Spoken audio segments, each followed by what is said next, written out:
Hello everyone. Today, Hoteit and I will take you on a journey to learn about the three main literary movements that took place between the 19th and 20th centuries. Have any one of you wondered whether people back then in the 19th century had the chance to reject and oppose to religion, regulations, or even morals? Well, today, Qamar and I got the answer for you. We will take you back to the 18th century, where the American socio-political literary movement under the name Transcendentalism took place. During the early years of the 18th century, specifically the arousal of Unitarianism, Transcendentalism was born. It actually rose after the debate between theologians who believed that religion should focus on an emotional experience and those who valued reason in their religious approach. So those who valued reason were known as the Unitarians, in which they rejected the Christian traditional belief that God is manifested as the Father, Son, and Holy Spirit, as well as the fact that Jesus was immortal. In fact, this motivated many philosophers to go on a quest for a more spiritual experience, of which the main founders were Ralph Waldo Emerson and Henry David Thoreau. They believed that we as humans are not only connected to God through religion, but with everything around us. In other words, we do not need a medium to help us reach out and talk to God, since nature is a reflection of God and we are universally connected. They also embraced idealism, in which they highlighted on the fact that nature inspires our thoughts and ideas when shaping reality, opposing materialism. That is why nature should be deeply appreciated and not altered by humans. Last but not least, transcendentalists believed that humans were inherently good but later on corrupted by the society and institutions that include religion and politics. Therefore, humans should strive for independence and self-reliance. Now let's take a deeper look to one of the most famous pieces of writing that helped in putting the foundations of Transcendentalism. Oversoul was written by Ralph Emerson in 1841. There are many major themes that are reflected in his essay that reflect his faith and his thoughts on God, and most importantly, the soul. To begin with, he claims that morals are innate in humans and that God is accessible to all humans. We don't need a medium between us and God. God is found in every one of us and we're all connected in some way according to him. Furthermore, he critiques how we rely too much on our physical senses instead of our spiritual senses, which are equally important to live the full human experience. He discusses how society is bound by time and space, which limit us and hold us back. According to Emerson, in order to reach the oversoul state, we need to accept this force in our lives and follow its direction. In other words, it's a mental process and not a physical one. In order to define the oversoul state, he explains it in a dialectic manner where he defines everything that the oversoul is not. Emerson strongly emphasizes on the presence of God as a third party in every conversation we have between each other. This reflects one of the major themes in Transcendentalism, in which God is within every one of us, and in order to reach our full potential, we need to listen to our inner voice that's unfiltered by society's wants and demands. This disconnect between our soul and the oversoul causes us to behave in ways that are inconsistent with how God would have us behave. Moving on to the next era, which is Romanticism. No, darlings, it is not what you think. I am sure that most of you guys now directly thought about romantic writers and are excited to see their writings so that you get prepared from now till Valentine's Day. Well, I'm sorry to tell you that when it comes to literary context, you can't associate the word romantic with only love, romance, and relationships. It is much different than that, so make sure to still catch up even though you might be now disappointed. You got to learn something new to talk about now. Romanticism is a movement that is derived from Transcendentalism. It took place between the 18th and 19th centuries, most notably in England and America. Their thinking was similar to that of the Transcendentalists in a way, but they took it more deeply to another level. They focused on celebrating nature and the individual's experience. Nature was seen as the paramount teacher and source of infinite beauty, in which the individual's experience with it was valued above anything else. In other words, The human should look inward and determine his or her path inspired by the beauty and appreciation of nature. The human should rely on his or her own resources and sense of spirituality. As for the literary works, the poets and writers of that era broke the traditional rules and classics. For example, William Wordsworth and Samuel Taylor Coleridge are both early British romantics that wrote poems of a more conversational style, aiming to remove the stigma of pompousness from poetry.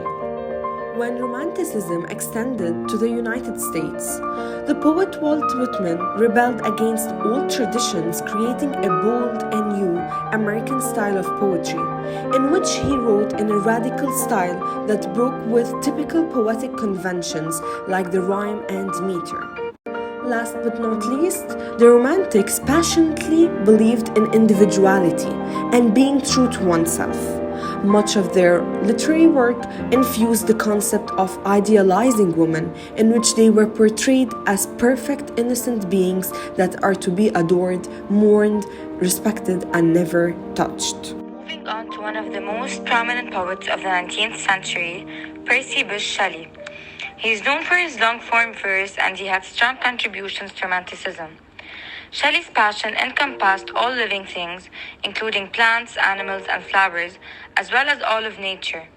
His finest lyrics, including Ode to the West Wind, to the Skylark, and the Cloud, bear witness to his passionate attachment to nature and his unwavering trust in humanity. Poem to the Moon by Shelley is important to analyze because it exhibits many characteristics of Romantic poetry, including the pathetic fallacy or the attribution of human emotions to inanimate objects.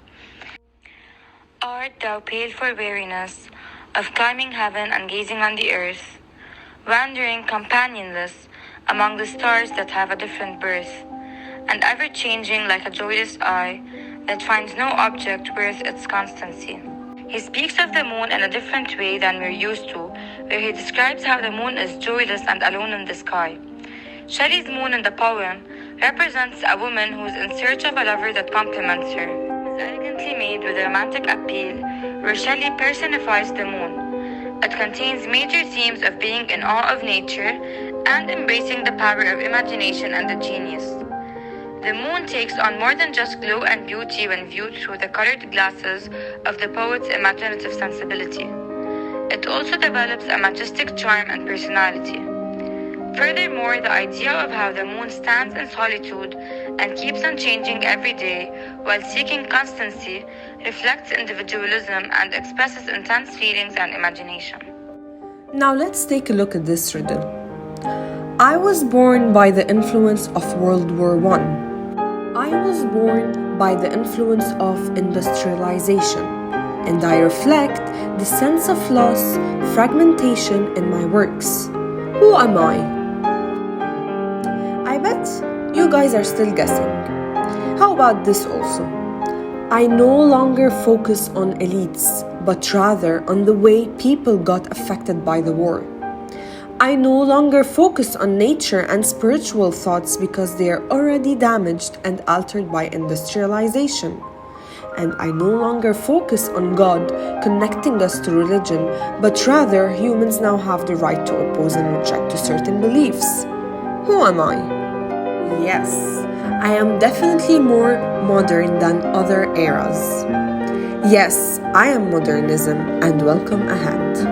To dig into it, modernism is a literary movement that was born later after Romanticism. It took place between the late 19th century and early 20th century. Modernists rebelled against the storytelling literary works that were published back then in the two eras, and focused more on the fragmentation state of the individual and society, specifically during and after World War I. Writers and poets were able to express themselves in more experimental ways than in the past. Their works no longer focused on appreciating the beauty of nature and the interconnectedness with God, since nature was destroyed by humans themselves. Instead, they focused on the individual and his or her adaptation to the changing world while dealing with difficulties and challenges. Modernism was a reflection of the rapidly changing world that people were experiencing back then. People of that time were more focused on producing goods as a result of the workforce shifting after the development of technology and industrialism.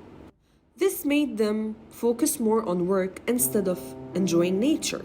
In addition to all this, the way the society was scattered affected many writers' works in which the free verse, specifically the prose poetry, was born, and they mainly used the stream of consciousness style. Hence, some of the characteristics of the modernist literature movement include focusing on the inner state and consciousness of individuals, on the negative consequences of capitalism and machinery, and using tones that center around the absurdity of society. One of the most significant modernists of the 20th century was T.S. Eliot. He was well known for his stylistic devices that contributed to the modernist movement, like contradictory allusions, fragmentation, and free verse. His poem The Wasteland played a major role for modernist poetics. One of the major principles of modernism, which is that God is dead, can be seen in the poem by the continuous use of personal pronouns that support the idea that there is no God and focus on the human instead. Wasteland talks about culture. It's celebrating it and at the same time grieving a culture that has forgot its roots. The poem itself contains a wealth of knowledge, and also it contains another theme of modernism, which is fragmentation, since the poem is divided into 5 parts. The poem acts as a tangible illustration of how human culture and spirit are intertwined, and it talks about a culture with no spiritual guidance. Before we conclude our journey, we would like to introduce you to a movement that was also influenced by the horrors of World War I and was also derived from modernism, but in Paris. This movement name was Surrealism. It might seem a bit strange from its name, but it is interesting to know about. Let us take now a closer look into this movement. The word Surrealism literally means beyond reality, which is a perfect description to their arts and literary works. Surrealism was founded by André Breton, in which his works were used as a way to unsettle the reader, to break down conventions, and to make important points about human existence in a chaotic world. His main point was to balance the rational vision of life by bridging the conscious and unconscious mind, as well as liberating the subconscious.